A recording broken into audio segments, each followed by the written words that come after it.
छड़ी बनी बदलाव की पहचान। जसप्रीत कौर के साथ सड़कों पर उतरी जनता। जूसलाई नगर परिषद अध्यक्ष पद का चुनाव अब निर्णायक मोड़ पर पहुंच चुका है। सियासी सरगर्मी अपने चरम पे है और इसी बीच छड़ी छाप चुनाव चिन्ह के साथ मैदान में उतरी जसप्रीत कौर के समर्थन में जनभावनाओं का सैलाब साफ दिखाई दे रहा है। जनसंपर्क अभियान के दौरान हर गली, हर चौक और हर मोहल्ला जसप्रीत कौर के नाम से गूंजता नजर आया। लोगों के चेहरे पर उम्मीद, आंखों में भरोसा और जुबान पर सिर्फ एक ही सवाल, अब बदलाव होगा या नहीं। स्थानीय नागरिकों का कहना है कि जूसलाई अब सिर्फ वादों से नहीं, पढ़े लिखे, ईमानदार और जमीनी नेतृत्व से आगे बढ़ना चाहता है। जनता मानती है कि जसप्रीत कौर का सहज स्वभाव, साफ छवि और सामाजिक समझ उन्हें इस दौर में अलग पहचान देता है। जन समर्थन से उत्साहित जसप्रीत कौर ने कहा, अगर जूसलाई की जनता मुझे सेवा का अवसर देती है तो विकास, पारदर्शिता और जनहित सिर्फ नारे नहीं, जमीनी हकीकत होंगे। अपने चुनाव चिन्ह छड़ी छाप को लेकर उन्होंने भावुक संदेश देते हुए कहा कि छड़ी सहारे की निशानी है। मैं चाहती हूं कि जूसलाई का हर नागरिक खुद को सुरक्षित, समर्थ और सुना हुआ महसूस करे। फिलहाल सियासी गलियारों में एक ही चर्चा है, जूसलाई की जनता किसे सौंपेगी शहर की कमान। लेकिन जिस तरह से माहौल बन रहा है उसने चुनावी समीकरणों को हिलाकर रख दिया है। सब ऐसे कर लीजिए, ये भी एक मिसाल है। देखिए 15 नंबर वार्ड का सारा प्रत्याशी एक जगह। बहुत बड़ा बात। इसका केवल मकसद क्या है ना, जो गृहिणी को हम लोग सैनिक के रूप में दिखाना चाहते हैं। आपके मद्देनजर ही हम लोग खड़ा किए हैं, मैंने सभा बुलाए हैं। देखिए ऐसे तो ये लोकतंत्र है, इसमें सभी को अपना अपना मत स्वयं समझने का अधिकार है। लेकिन चूंकि हम इस मोहल्ले के हैं अपने, और कोई भी आदमी अगर किसी के ऊपर अगर भरोसा करता है तो पहले अपने परिवार के ऊपर भरोसा करता है। हम अपने घर के परिवार के सदस्य से बाहर जाते हैं, मोहल्ले से बाहर, अपने वार्ड से बाहर, अपने ऐसे करते करते फिर फाइनली जो है हम लोग बड़े स्तर पे पूरा देश के साथ सारे एक साथ इकट्ठे खड़े रहते हैं। आज देश के चुनाव के लिए कुछ भी बात होती है उसके लिए हम लोग ऑलरेडी जो है संसद में उनका भी रिक्वेस्ट देखेंगे। बाकी और किसी का भी अगर कुछ सजेशन है आप लोग यहाँ पे दे सकते हैं, कैसे लड़ना है, क्या करना है, कैसे आगे बढ़ना है।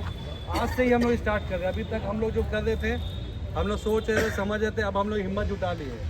क्योंकि बहुत लोग हम लोग समझाया कि आप लोग ऐसा मत करिए, ये टूट जाएगा, ये कट जाएगा, आपका ये नुकसान हो जाएगा। अब हम लोगों का डर हटा दिए। हम लोग को अपना मोहल्ला से बढ़ के आगे निकलना और ये मोहल्ला का नाम पूरा जूसलाई में फैलाना।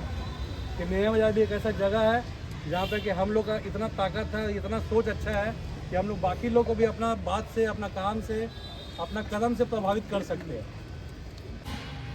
तो मेरा यही रिक्वेस्ट है, आज बुलाने का बस मकसद यही है कि हम लोग को मिलकर ये जो इतना बड़ा जो तीसरा वोट देने का जो अधिकार हम लोग को प्राप्त हुआ है, इसको हम लोग मिल के जो सामना करेंगे और मिल के दिखाएंगे कि हम लोग बहुत कुछ कर सकते हैं। देखिए यहाँ पे सिख समुदाय से भी नमस्कार, सत श्री अकाल, सलाम। मेरा नाम जसप्रीत कौर है। मैं जुगसलाई मेयर परिषद के अध्यक्ष पद के लिए नामांकित हुई हूँ। क्या आपका सिंबल क्या है? मेरा सिंबल सर स्टिक है, छड़ी। जो बेसहाराओं का सहारा बनती है वो छड़ी। आप नारी शक्ति हैं, तो नारी शक्ति के लिए जैसे आगे आपकी क्या अगर प्रत्याशी के तौर पर आप जीतती हैं तो नारी शक्ति के लिए क्या आपने योजना बनाई है? सर बहुत सारी योजनाएं। सबसे पहले उनकी सिक्योरिटी। बहुत सारी बातें ऐसी हैं जो मॉर्निंग वॉकर्स, इवनिंग, मैं खुद एक इवनिंग वॉकर हूँ और मेरे साथ बहुत बार बहुत सारी चीज़ें हो चुकी हैं, तो मैं भुक्तभोगी ही समझो मुझे भी। बट ऐसा बहुत सारा, तो उस चीज़ के लिए हम लोग जो इवनिंग वॉकर्स, मॉर्निंग वॉकर्स होती हैं उनके लिए सिक्योरिटी सबसे मेन मेरा मुद्दा होगा। भी फीमेल के लिए सिक्योरिटी, फीमेल एजुकेशन पे ज़्यादा ध्यान देना। बहुत सारे ऐसे मुद्दे हैं, फीमेल एजुकेशन जो कई बार ऐसे होते हैं लड़कियां अच्छी कॉलेज के अभाव में आगे तक पढ़ाई कर नहीं पाती हैं। हमारे यहाँ तो ढंग के प्ले स्कूल भी नहीं है। प्ले स्कूल्स के लिए भी हमें बच्चों को बाहर भेजना पड़ता है, बिष्टुपुर, साक्षी तरफ जाते हैं बच्चे। तो अच्छी एजुकेशन प्रोवाइड करना सबके लिए। आगे आप जो है सो शिक्षा जो है, खासकर शिक्षा और स्वास्थ्य, दो एक ऐसी समस्याएं हैं जो स्वतंत्र भारत के इतिहास में आज तक जो है सो किसी भी व्यक्ति को स्वास्थ्य और शिक्षा का समान अधिकार नहीं मिल पाया है। इसके बारे में आप क्या योजना बनेगी, कैसे सरकार को बताएंगे इसमें? बिल्कुल सर, ये चीज़ तो एकदम नॉर्मल है, बेसिक है। मेरे साथ बहुत सारी ऐसी घटनाएं, ये मैं अपने पे बता रही हूँ। हमारे यहाँ थोड़े दिन पहले हमारी माताजी भी बीमार हुई थी, तो बेसिक एमिनिटीज यहाँ जुगसलाई में अगर बोलेंगे ना, अच्छे हॉस्पिटल्स है, इवन जो बेसिक वहाँ पर होना चाहिए, बेसिक इलाज की भी यहाँ पर कोई वो नहीं है। हमारी जुगसलाई नगर पालिका जो सामाजिक है वो है, जो म्यूनिसिपालिटी हॉस्पिटल जिसको बोलते हैं, कुछ भी बेसिक्स नहीं है। यहाँ पर हमारी जुगसलाई में एक सेवा सदन है, अगर कभी रात बेरात इमरजेंसी होती है हमको तो यहाँ पर कोई इलाज भी नहीं है। तो ऐसे में मेरा ये मुद्दा रहेगा कि एटलीस्ट यहाँ पर कुछ भी हेल्थ फैसिलिटीज, जो बेसिक हेल्थ फैसिलिटीज है, प्रॉपर कोई बड़े हॉस्पिटल तक जाने के लिए जो बेसिक एमिनिटीज होनी चाहिए वो हमको प्रोवाइड हो। आज जो है जुगसलाई में खासकर मैं देखा हूँ, चाहे वो ट्रैफिक की समस्या हो, चाहे वो ड्रेनेज की समस्या हो, या युवाओं में नशे को लेकर जैसे युवा जो नशे में जैसे काफी की ओर जा रहे हैं, जी सर। इसके विषय में आपकी क्या पहल होगी? सर ट्रैफिक तो सबसे मेन मुद्दा भी है यहाँ का, ऐसे तो कोई वो नहीं है, क्योंकि जो मेन पीक आवर्स होते हैं मार्केट एरिया के, वहाँ इतना ज्यादा जाम लगता है कि नॉर्मल पैदल भी हम पार नहीं हो पाते।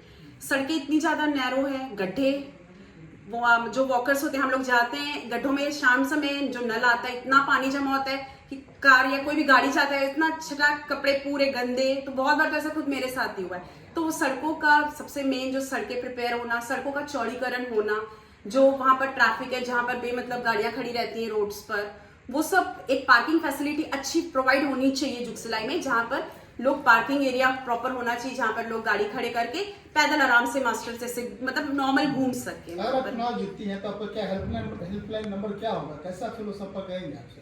सर वीकली जो होगा, हर संडे के संडे लोगों की प्रॉब्लम सुनी जाएगी और उस पर निवारण किया जाएगा। जी सर। नगर परिषद अध्यक्ष का चुनाव लड़ने का मन में कैसे ख्याल आया आपका? सर इतनी एजुकेटेड हूँ, कहीं लगता है कि कहीं किसी के काम तो आऊं, कुछ मेरी एजुकेशन किसी के काम आए। मैं शुरू से हाउसवाइफ ही रही हूँ, बट मुझे भाइयों का इतना, मेरे अपने जो हैं उनका इतना प्यार मिला, उन्होंने मेरे को सपोर्ट किया कि तुम एक चांस तो लो। हम जीते ना जीते वो अलग प्रॉब्लम है, वो अलग बात है, बट अगर कुछ तो करें समाज के लिए, कुछ हर समाज के लिए कुछ करना चाहते लोगों का हैं। भावनात्मक सपोर्ट आपको कहाँ तक अभी तक मिल रहा है, इसके विषय में? सर देखिए, वैसे मैं तो किसी पॉलिटिकल पार्टी से बिलोंग नहीं करती हूँ, और एक मैं तो खुद, हम लोग का जो परिवार है हम सिख समाज से बिलोंग करते हैं। मैं खुद अमृतधारी सिख हूँ, लेकिन मैं हर समाज को इक्वल मानती हूँ। मैंने कभी समाज को, धर्म को लेकर ऐसा कुछ भी मेरे मन में कभी भी ख्याल नहीं है। सारे धर्म एक है, हमें इंसानियत पे ज्यादा ध्यान देना, ह्यूमनिटी इज द बेस्ट। सबसे पहले आपने जैसा अभी कहा कि एक हाउसवाइफ है आप, जी सर। लेकिन आपके जो अगेंस्ट में जो लोग हैं, जी सर। उनका पॉलिटिकल बैकग्राउंड रहा है, यस सर। तो उनसे आप कैसे मतलब ये फाइट करेंगी? सर मैं अपनी काबिलियत पे लड़ना चाहूंगी, क्योंकि मैं कर सकती हूँ। I will. दीदी मैं लोगों के लिए कुछ करना चाहती हूँ, अपनी एजुकेशन पे बेसिस पे। एक्सपीरियंस कुछ भी नहीं है, बट एक्सपीरियंस तो कुछ करके ही आता है ना सर। न्यू चेहरे हैं उनको भी तो चांस मिलना चाहिए ना। दीदी आप अपनी ओर से एक भावनात्मक एक अपील करेंगे लोगों का? बिल्कुल, मेरा आप लोगों से निवेदन है कि आप वोट उसी को दें, प्लीज आप उसी को चुनिए जो आपके सुख दुख में खड़ा हो, जिससे आप अपनी सारी परेशानियां बेझिझक कह सकें। जो आपसे निवेदन है कि जिससे आप सारे, हम एक नॉर्मल इंसान हैं, नॉर्मल बंदे हैं, आपसे भी यही गुजारिश है कि जो नॉर्मल पीपल्स होते हैं वो नॉर्मल पीपल्स की बात जल्दी समझते हैं। So please vote for me, and अगर हम जीतते हैं तो आपके लिए बहुत कुछ करेंगे। ये मैं वादा नहीं करती, बट कोशिश, एक आशा, कोशिश जरूर करती हूँ। दोबारा अपना नाम बता दें। जी बिल्कुल, नमस्ते। अपना नाम दोबारा? मेरा नाम जसप्रीत कौर है। सो प्लीज, मैं वार्ड नंबर, वैसे तो मैं वार्ड नंबर 18 में रहती हूँ, बट नगर पालिका अध्यक्ष पद की प्रत्याशी हूँ। तो प्लीज सारे वार्ड वासियों से, पूरी जुगसलाई से निवेदन है, so please vote for me, for change you will vote for me. Thank you.